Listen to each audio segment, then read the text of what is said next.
Well, everyone, I want to go and hit on some of the worst iPhones you can basically buy in 2024 in the month of October.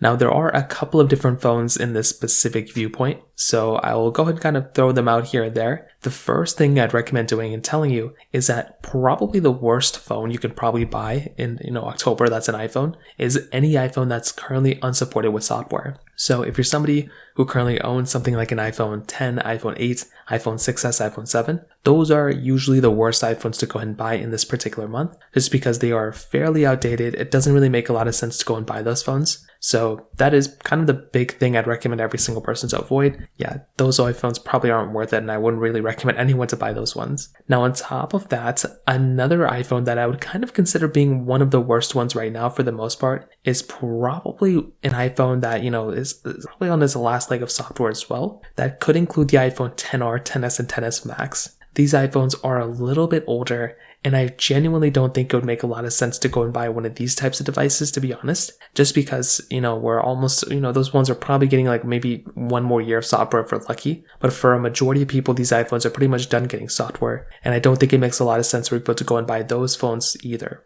So keep that in mind. I would say the iPhone XS, XR, and XS Max are probably a group of iPhones that I probably wouldn't recommend people to buy either. So once again, keep that in mind in the back of your head. On top of that, another group of iPhones, I wouldn't say it's the worst iPhone you could probably buy, but an iPhone I would recommend people to kind of double think about is probably an iPhone like an iPhone 15 Plus in the brand new market. I think for the iPhone 15 Plus, for the amount of money you're going to pay for that, you might as well go ahead and buy something like an iPhone 16. The iPhone 16 and iPhone 15 Plus are basically the same price, and I think it would make way more sense for you to go ahead and buy something like an iPhone 16 in this particular situation than the iPhone 15 Plus. So that's kind of what I'd say in this particular situation as well. So kind of keep that in mind. Again, it's not the biggest deal in the world, but that is just one thing that I noticed in this particular situation as well. So with the iPhone 16, you're basically getting Apple Intelligence, more RAM, like the camera button, way better features. So for the most part, and if you're basically saying this, if you're paying the same price, it just makes more sense to go and swing up to something like the iPhone 16